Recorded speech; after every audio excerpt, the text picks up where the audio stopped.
Daniel Hirsch is a lecturer on nuclear policy and the former director of the Stevenson program on nuclear policy at UC Santa Cruz. And he's currently teaching at UC Santa Cruz. He's also the president of a 42-year-old organization that looks at nuclear safety, proliferation, and waste issues called the Committee to Bridge the Gap. And we're really lucky to have him. He is, I think, the most knowledgeable people in California, having tracked this for over 40 years, and he knows what's going on with the California nukes. He's often called upon by the media and other folks to give testimony or to make statements. And so I think you're going to learn a lot. We'll do about a half-hour presentation or so, and then we'll take questions. So Dan, are you ready? Yeah, thank you.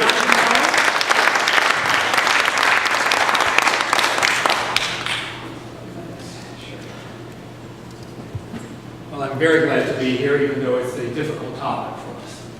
So I want to talk to you about a crisis that we're facing, a decision that's going to have to be made very soon that will affect all of us. There are about 8.5 million people who live within 50 miles of the San Onofre nuclear plant. That is a higher population living around the nuclear plant than anywhere else in the country except for the Indian Point reactor outside New York City. And to put this in some perspective, in each of the San Onofre reactors there is about 1,000 times the long-lived radioactivity of the Hiroshima bomb. And in the spent fuel pool, pools which hold the irradiated fuel that's taken out of the reactors is about 10 times that much. So the amount of radioactivity sitting not very far from here is greater than the amount of radioactivity released by the Chernobyl accident, the 3 Mile Island accident, and the Fukushima accidents combined. Each reactor, when they're operating, contains about 15 billion curies of radioactivity. To put that in perspective, we measure permissible concentrations in the environment in millionths of a millionth of a curie. So we've got 15 billion curies inside the reactor, and the permissible levels are in millionths of a millionth of a curie. And the only way that we can be protected is if that radioactivity stays inside the reactor. And that happens only if the fuel is constantly cooled. We've all heard about a meltdown, though you may not know why it matters. When the reactor fuel is solid, the radioactivity tends to stay inside that fuel. When it melts, it releases the radioactivity. And therefore, you want the fuel to never melt. And the only way that can happen is if the fuel is always cooled. It may seem counterintuitive, but those power lines that are coming out of San Onofre, carrying power out, also are required to carry power in. Because even when you shut the reactor off, what we call scramming, the radioactivity inside is so intense that about 7% of the heat that was generated when it was operating continues to be generated. So if you don't cool it all the time for weeks or even months after you shut it down, the fuel can melt and the radioactivity can be released. The second way of protecting the public is, if there is a melt, is that the containment structure holds. The containment is that concrete dome you see when you pass down the freeway. Well, the problem becomes, what if that containment structure fails? What happens if there is a breach in the containment or a bypass? Where this is all leading is that a central safety feature is the steam generator. That is the primary coolant barrier. That is where the heat from the primary coolant is transferred to the secondary coolant, causing it to become steam, run steam turbines, and produce electricity. And so that's the primary way you cool the fuel. And secondly, that's the primary way you prevent radioactivity from getting into the environment, because the steam generator is a pathway directly out of containment. So if those steam generators fail, the fuel can melt and the radioactivity can get right out into the environment. So they're very, very, very important features. Can we hold questions to the end? So in late January, Edison announced that steam generator 2 in Unit 3 had burst, and they said there was no release of radioactivity. The next day, the Nuclear Regulatory Commission said there was a release of radioactivity. And by the way, in Unit 2, the other reactor, they had it shut down for maintenance, and they had discovered hundreds and hundreds of damaged steam generator tubes. You have to understand that these are new steam generators. Unit 3 was less than 1 year old. Unit 2 was about 2 years old. And they are showing the wear of steam generators that are 30 or 40 years old. This is remarkable, it's essentially unprecedented, and it's quite dangerous. The original set of steam generators for Onofre were supposed to last 40 years. They only lasted about 25, and to get replaced, it cost to all of us something in the vicinity of $700 or $800 million that we paid through our rates. But to avoid a license amendment, we happened to be requested, and therefore a public hearing, Edison told the Nuclear Regulatory Commission they were making a like-for-like replacement, and therefore should not have to have a license amendment, and the public should not have a right to a hearing. The NRC did not need to do a detailed safety review. They said it's the equivalent of replacing a 100-watt GE light bulb with a 100-watt GE light bulb. At the same time, they published in a trade publication an article crowing about all of the changes they actually had made. They had a new alloy, they had 400 more tubes, they had changed the interior design, there were thinner walls, and so there were major design changes, which should have triggered a license amendment and a hearing. But they bypassed it. And in the process of bypassing it, they bypassed the safety review that would have discovered that there was a serious safety problem.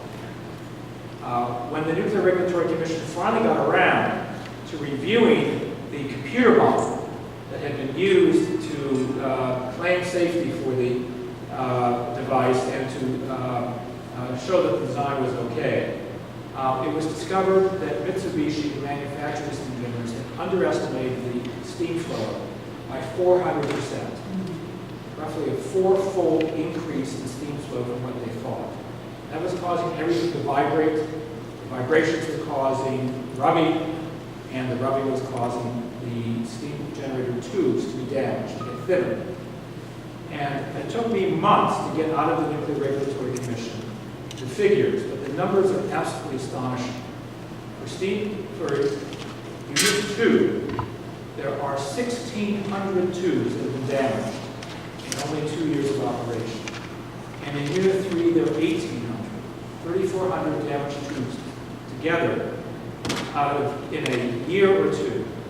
And when you look at what the record is for most new steam generators, after 2 years, there's generally 0 wear indications.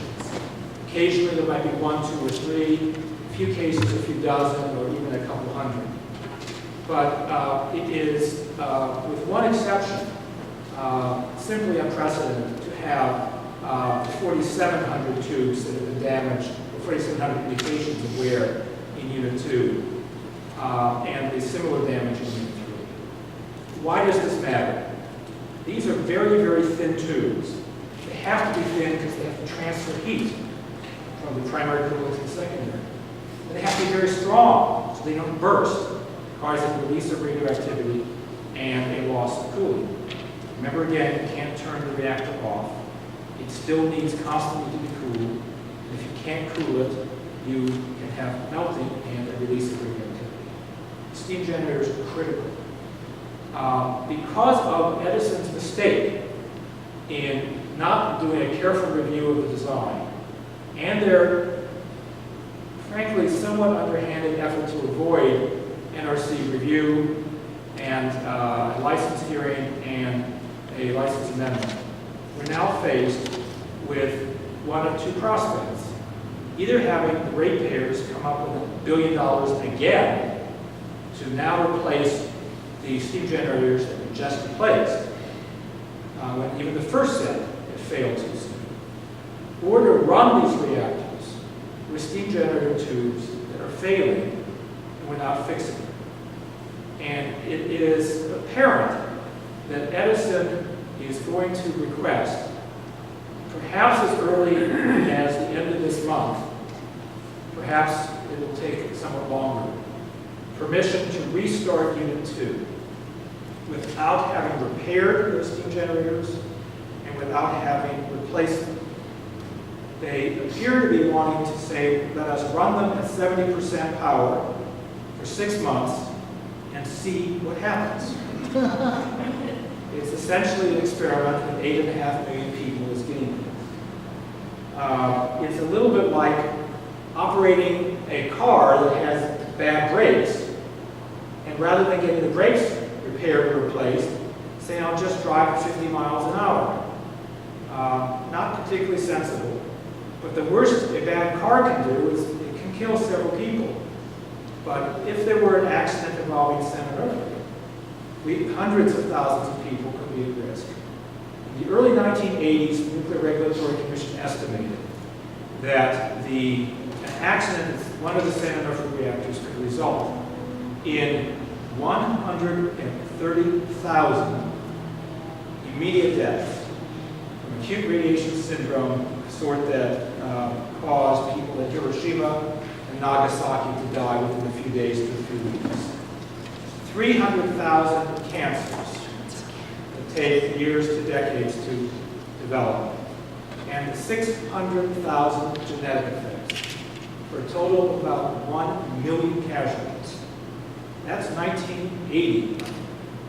And since then, the population has increased substantially, and the official risk estimates for radiation have increased as well. So the actual number of casualties in a worst-case accident could be considerably higher. I have to say that's the worst case, presumably, and it depends on which way the wind is blowing, how quickly they get the word out for evacuation, whether evacuation on your freeways, which don't move at the best of times, actually works in the midst of a nuclear accident, and a number of other factors. You could get lucky. The wind might blow entirely out to sea or entirely out to the hinterlands and not come to San Diego. It could avoid blowing up towards Los Angeles, but you could get unlucky. And nuclear history demonstrates that counting on luck is a fairly poor protection. So what is at stake here? Southern California Edison seems to be pushing ahead to reopen Unit 2, no matter what. And it's hard to understand why they're doing it, except for some reasons that don't relate to safety. There is a provision of the State Public Utilities Code that says that if an electricity generating station is offline for 9 months, the PUC must initiate an investigation to determine if it is still used and useful. And if it is not used and useful, the PUC can require that the money you each have been paying for the electricity you're not getting be rebated to you. That the facility can be taken out of the rate base. And Edison strongly would like to avoid that. It's requiring you right now to pay about $54 million a month for electricity that it's not generating. You already paid $700 or $800 million to replace the steam generators, which are broken. And you're on the hook for the $100 or several $100 million of replacement energy costs, the investigation costs, and if they start up again, the startup costs. So Edison would like to restart Unit 2 without fixing it and see what happens. It might work. You could drive your car at 50 miles an hour with poor brakes and be okay. And it might not work. And it seems to me an unacceptable choice, except that it's not your choice. It's a decision solely between Edison its regulators. And we have a system in this state, in this country, in which many regulatory agencies, but particularly the Nuclear Regulatory Commission at the federal level, and the Public Utilities Commission at the state level, act as though they are what sociologists call a captured regulatory agency, captured by the industry that's regulated. In the case of the PUC, do you know who is the chair of the PUC? A man named Mike Peavy. What did Mike Peavy do before he went on the PUC?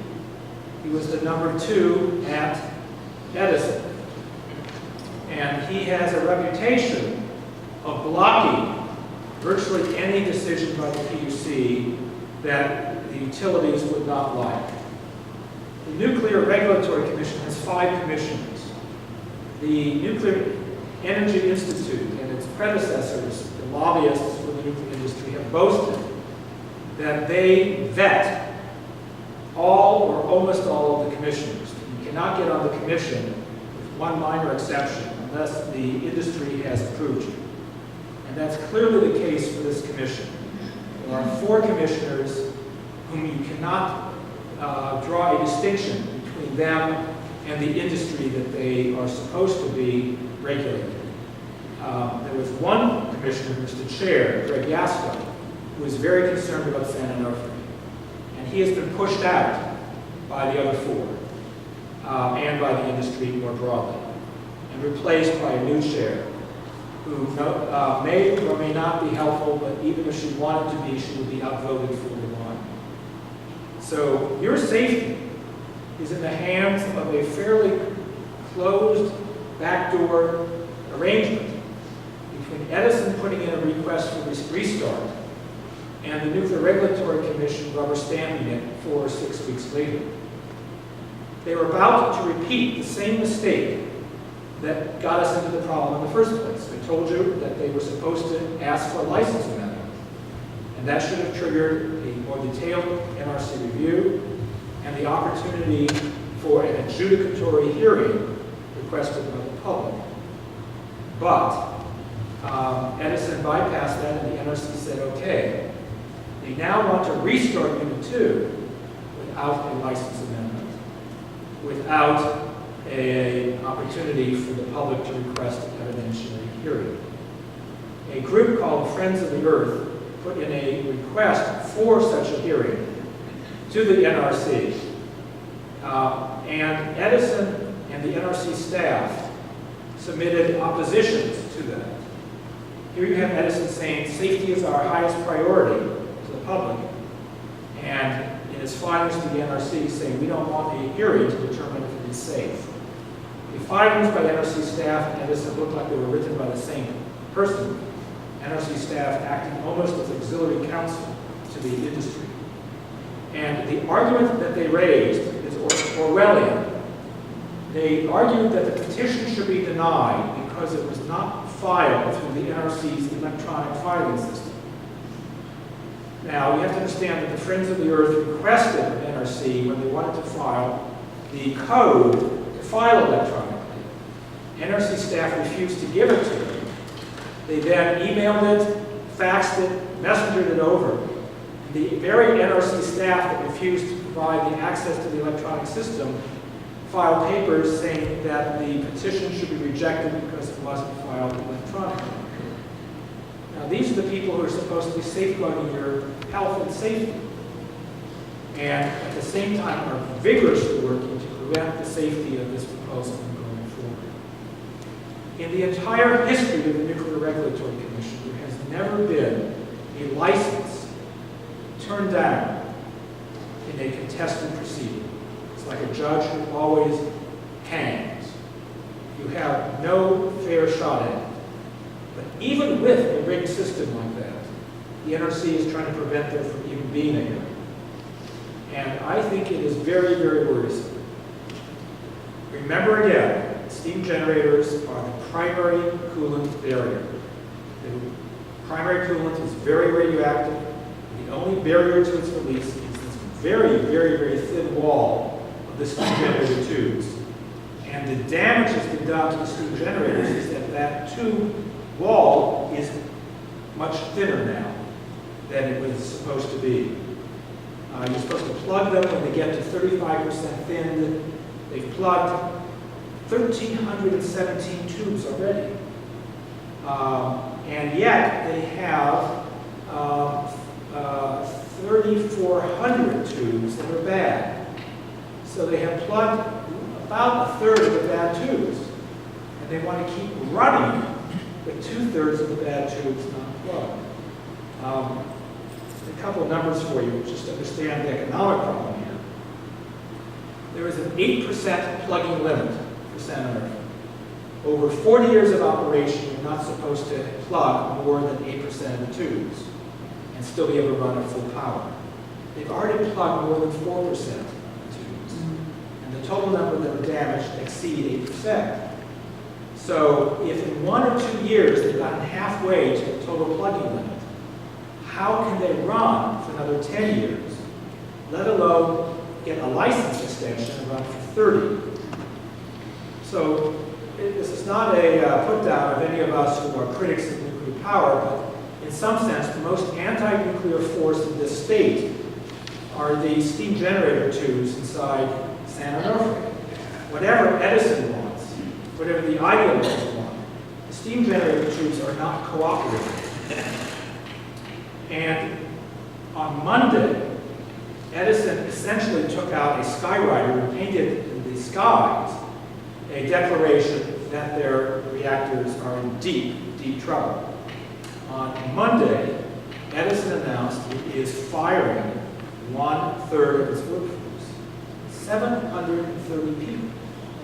This is a reactor complex that is having great trouble running safely with the number of employees that it had. And all of a sudden, they're going to run with 1/3 fewer. They indicated that part of this was a desire to save money they had in the works anyway. But they said that this was an extraordinary statement that was missed by most of the press in terms of significance. They said in the 4th paragraph of their release that they also are doing this because they need to conserve money because, quote unquote, the long-term viability of the plant is now in question. Not of one of the units, but of the entire plant. They also said that Unit 3 is unlikely to start operation anytime soon. You don't get rid of 1/3 of your workforce thinking that 3 months from now you're going to get them back. It won't be available. Or a year or 2 or 3 years from now. So they are voting with their feet, trying to save money by firing workers. At the same time, there's this extraordinary statement that the long-term viability of the plant is now in doubt. And so I'm really troubled that there would be an effort to restart Unit 2 without repairing the steam generators and without replacing the steam generators, knowing that its long-term viability is doubtful, just to run for a little while to bring in some cash and to keep the PUC from declaring the reactor no longer used and useful, and commencing a proceeding whereby you and I might get our excess rates paid back. That's allowing profit to override public safety.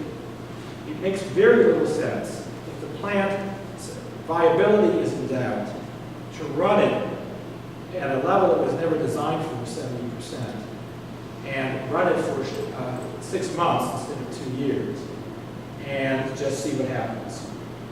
Now let me put a little context here and then take some questions from you in discussion. Is this the only problem at Santa Onofre? If it were the only problem, it would still be huge. Huge. But this is a very troubled facility. It has a very serious safety culture problem. And let me give you a couple of examples. And if I were writing fiction, you wouldn't believe that this would be a believable novel.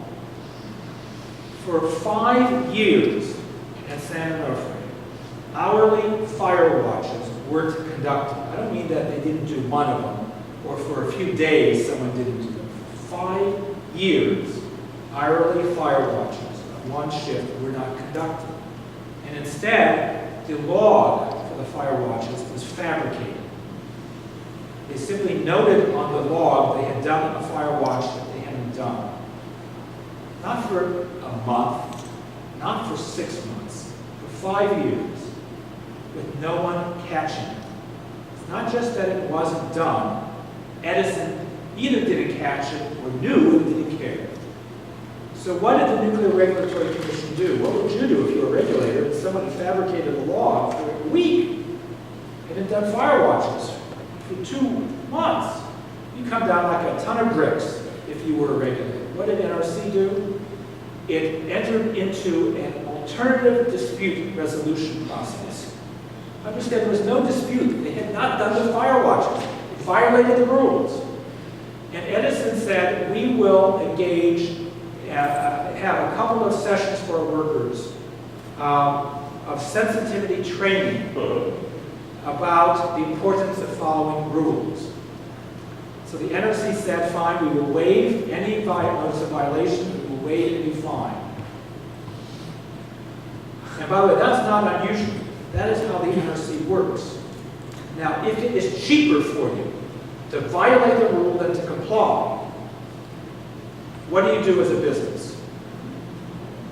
And if you're a business and you want to cut corners, is it not cheaper to make some campaign contributions to the people who select your regulators and buy some lobbyists who are close to those regulators so that they do not issue fines to you when you violate the rules?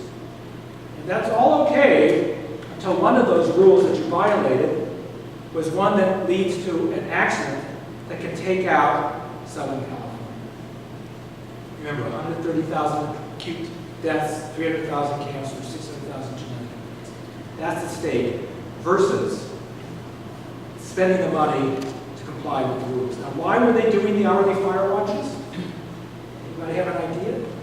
Because they had, for 30 years, failed to come to compliance with the fundamental fire safety rules of the NRC. In the 1970s, there was an accident at a reactor operated by the Tennessee Valley Authority called Browns Ferry.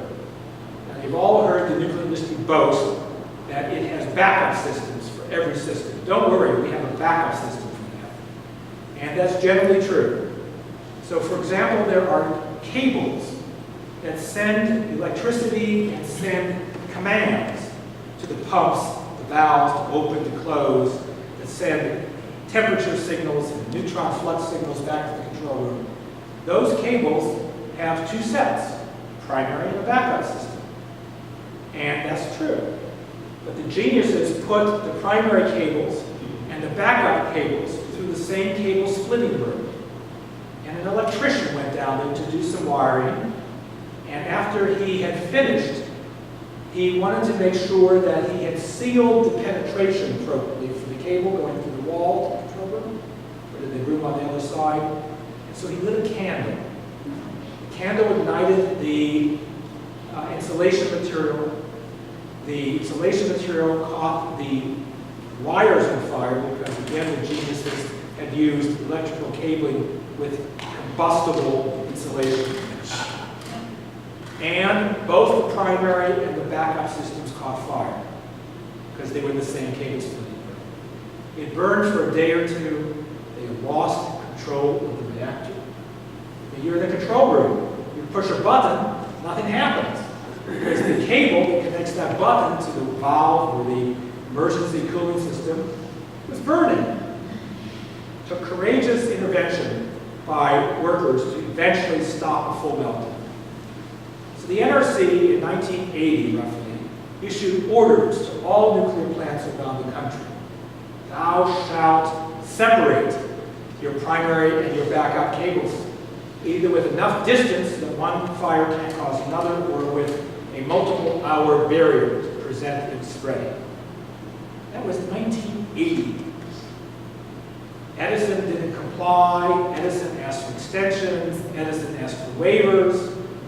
And 3 decades later, they still have not come into compliance.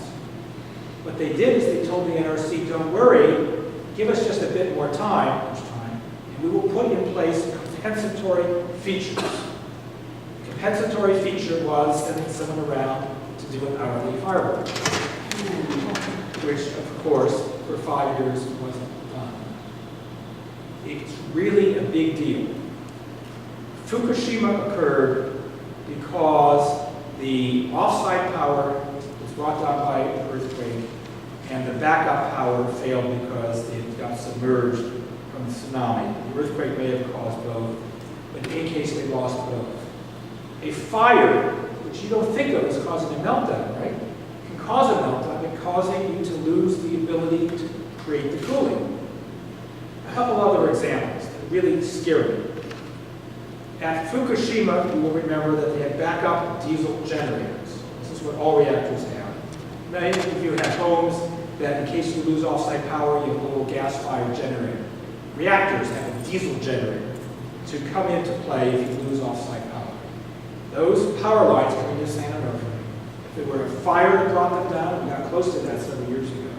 If there were terrorists that brought them down, if there were an earthquake that brought them down, or through other means, you could lose the power to run the pumps, to push the coolant, to keep the fuel from melting. So you have to have backup diesel generators that you can start up quickly that will provide power so the fuel doesn't melt. So, for 4 years at San Onofre, it was subsequently discovered that the backup diesel generators did not have their batteries appropriately connected. 4 years without discovering that. And as another time they tried to start up the backup diesel, it wouldn't start. They had to scram the reactor because the second diesel generator was broken. Now, you know, some of this is, we've been very lucky. It's a little bit like playing Russian roulette, and you know, you click it and you hit an empty chamber and you say, hey, that's pretty good. Let's do that again. Sometime the probabilities catch up with you. And at San Onofre, there is a sick safety culture. Here's a number that really bothers me. Edison, Southern Health Edison and San Diego Gas Electric, the operators of San Onofre, are #1 in the nation. #1. And we all want to be #1, right? We want to be at the head of the parade. Promise the head of the parade that they're at the head of is for number of safety complaints. Edison is #1 last year, #1 the year before, #1 the year before that in safety complaints. No other reactor comes close. It's not an honor you really want. So NRC had to issue a notice called a chilling effects letter, which said that Edison had created a chilled environment so that workers were too scared to bring forth safety complaints. Your safety depends upon a worker who sees something wrong, feeling free, in fact feeling obligated, to bring it to the attention of management. The NRC has said that that management has threatened people, fires people, demotes people when they bring forth a safety complaint, rather than encouraging them or even rewarding them. So remember again, 1,000 times the long-lived radioactivity of the Hiroshima bomb in each of those reactors, 10 times that much inside the spent fuel. And the only reason you're not at risk as we speak is because cooling systems are operating, and at the moment, the reactors have been down for quite a few months. Although the spent fuel pool can still catch fire and melt, it lost power to its cooling because there's so many cores of fuel put into it. So, what do you do about it? Well, some years ago, San Onofre Unit 1 had trouble with its steam generators. And the Office of Ratepayer Advocates for the Public Utilities Commission did an analysis that concluded it made no economic sense to keep pouring good money after bad, and that alternative power was more economically sensible, and they should shut it down. And it got shut down. Some of you may remember the troubles they had in trying to decommission it. They took the reactor vessel out and filled it with cement. Do you remember this? And after they filled it with cement, they discovered that they could not ship it through the Panama Canal because it was too heavy.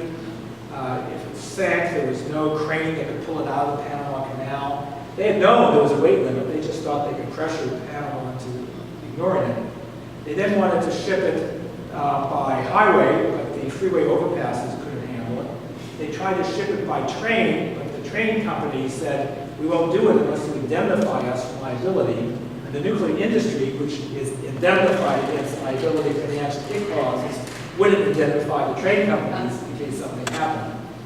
And so they then decided to ship it on a barge around the tip of South America. Now, many of you may remember your history. Magellan, I think, had to turn back. It's icebergs and terrible storms, and a very radioactive reactor vessel trying to make it around the tip. So this is a metaphor for the nuclear industry as a whole. There are people who essentially built a sailboat in their basement without figuring out how I'm going to get it out.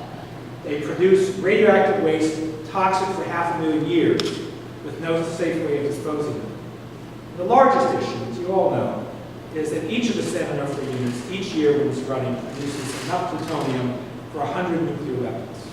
200 nuclear bombs worth per year coming out of San Onofre, in a world that already has far, far too many. And it makes it impossible for us to tell Iran, don't enrich uranium supposedly for your nuclear power program, because it can be used for weapons, when we enrich uranium and have 10,000 nuclear warheads. It's impossible to tell North Korea not to reprocess their reactor fuel because they could make weapons out of it. We have reprocessed for decades and have 10,000 weapons.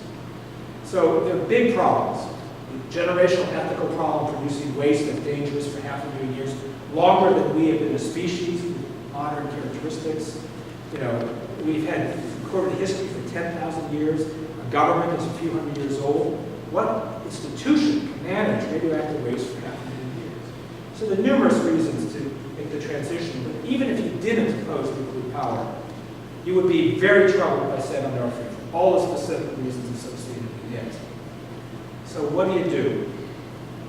It seems to me that we, as a state, need to read the writing that's on the wall and recognize that San Onofre is not viable economically, leaving aside all those other reasons, and that it is unlikely to be able to keep producing power.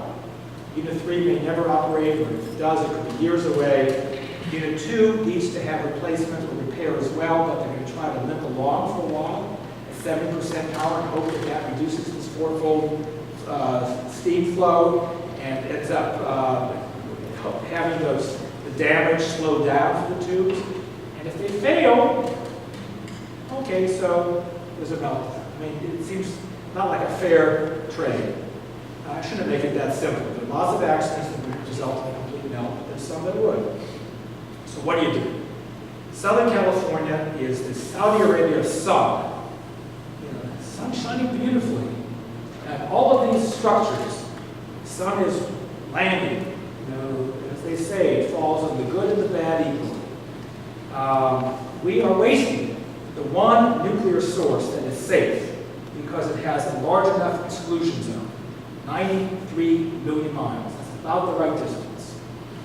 In one day, enough sun falls on the Earth to produce enough power that the world uses in a year. And in the last decades, we in California have built vastly more solar than, of course, nuclear. There hasn't been a nuclear plant built since the 80s, but we've been putting in gigawatt after gigawatt after gigawatt of solar. So our leaders need to face the music and recognize that San Onofre is not safe to restore, and it's not economically sensible to throw good money after bad. The state water board has ordered San Onofre to stop doing once-through cooling, taking water from the ocean, running it through the reactor, heating it up, and dumping that water back in. It's about $2 billion to replace the once-through cooling. It's $1 billion to replace the steam generators if it works the third time. And they have all sorts of costs involved in just being able to make the changes necessary post-Fukushima. It's not worth it economically, let alone in terms of the health risks.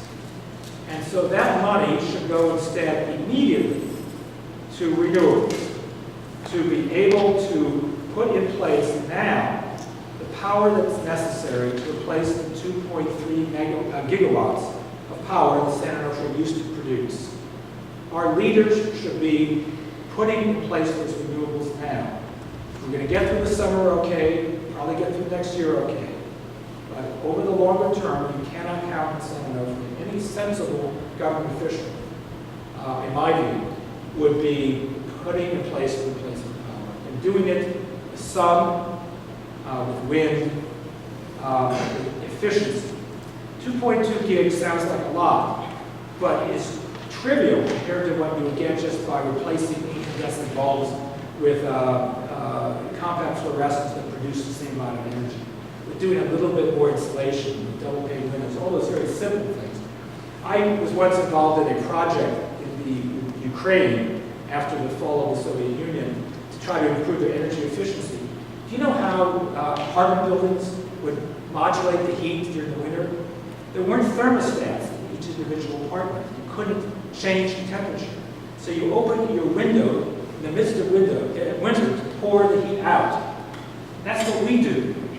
Function. The question is not simply how much energy do we produce, but do we use it in a wise and smart way? So the energy we produce should come from renewable sources. You can't make a nuclear weapon out of a photovoltaic collector. A terrorist hitting a windmill can't cause a meltdown. You don't produce waste and toxic for 500,000 years from a solar thermal facility. So we should do that, do it now, and in my view, our political leaders have no choice because San Onofre steam generators are shutting that reactor down. So the question is whether people will view reality. Let me close with the following for a moment. All of this often seems impossible to do anything about. We're fighting against a system where the governor's chief of staff is a former vice president of PG&E, the other nuclear utility in the state. The head of the Public Utilities Commission used to be the #2 at Edison, where 4, at least, of the 5 NRC commissioners are widely viewed as owned by the industry that they're supposed to regulate. It gets overwhelming. And on top of that, and I'm sure I speak for almost all of you, the era that we live in the post-Citizens United era, where one incredibly wealthy oil baron or other industrialist from these spoiling technologies can write a check that countervails what 1 million of us believe. You know the old line from Justice Brandeis, that you can either have tremendous disparities in wealth, or you can have democracy, which you can't have both. And the Citizens United decision makes that us all despair. But there just isn't a chance for us. I have to say that I despair like you on those things, but I also know that even with odds against you, we can win. And we have over and over and over again. Bob Filner and I and many others, 2 decades ago, maybe others of you in this room, fought a proposed project by the nuclear industry to dump vast quantities of radioactive waste in unlined trenches 18 miles from the Colorado River. To save money, they would just be raw holes in the ground. And it seemed impossible to stop it. A former political leader from this area, Pete Wilson, was the governor. He was very close to the nuclear industry, and he wanted that done. And we all fought. And politicians who perhaps if they had thought it through more in terms of just pure self-interest, might have stayed silent, stuck their neck out. And by sticking their neck out, and by everyday citizens resisting, we stopped that project. Over and over and over again, unsafe nuclear projects have been stopped by organized citizens' resistance, linked arm in arm with people of conscience in power, even when the odds are against us. And we can do this now, and I would argue that we have to, because in a few weeks or a few months, Edison is going to try to turn the key to restart a sick reactor, a reactor they're refusing to fix. And you cannot count on the NRC to stop it, or the Public Utilities Commission to stop it, or Edison to not try. The only thing that stops it is people of courage deciding to work effectively to make it difficult for them to do the wrong thing. Let me end with a statement that Camus made, you may all remember, at a monastery in France a few years after the Second World War. You'll remember that during the Holocaust, there was a good deal. During the Holocaust, the Pope was viewed as widely silent about what was occurring. And after the war was over, there was a good deal of criticism of the Pope for having been silent. And Camus, who was not a Christian, was asked to speak before a monastery on the topic of the unbeliever and Christians, or Christianity. And what he said has always struck me. He said what the world expects of Christians, and by this I think it's really he means of anyone of conscience, is that they speak out loud and clear, so that not a doubt, not the slightest doubt, rises in the heart of the simplest person. And then he said, what we need are people who will speak out clearly and pay up personally. And as I view the great struggles that we've all been involved in against unjust wars, against the extraordinary segregation that we've had in this country, and so many other causes, we have prevailed, but only by being consistent, persistent, courageous, and willing to sacrifice something, to speak out clearly, even when it may be a bit costly. If we don't do that, the key will be turned. And maybe it'll be okay. Maybe there won't be an earthquake. The Coastal Commission says there's a fault near San Onofre that is larger, capable of larger earthquakes and more frequent earthquakes than the plant was designed for. You all remember David Brower's great definition of the nuclear reactor. He said it is a complex technological device for locating earthquake faults in California. We build one and we find a quake, a fault, larger than the reactor was designed to withstand. And that's what happened in Fukushima. The industry and its closeness to its regulator created a fiction that what they call the design basis earthquake, the largest earthquake you have to design against, was going to be this. When in fact, an earthquake vastly larger was possible and came and destroyed the reactor.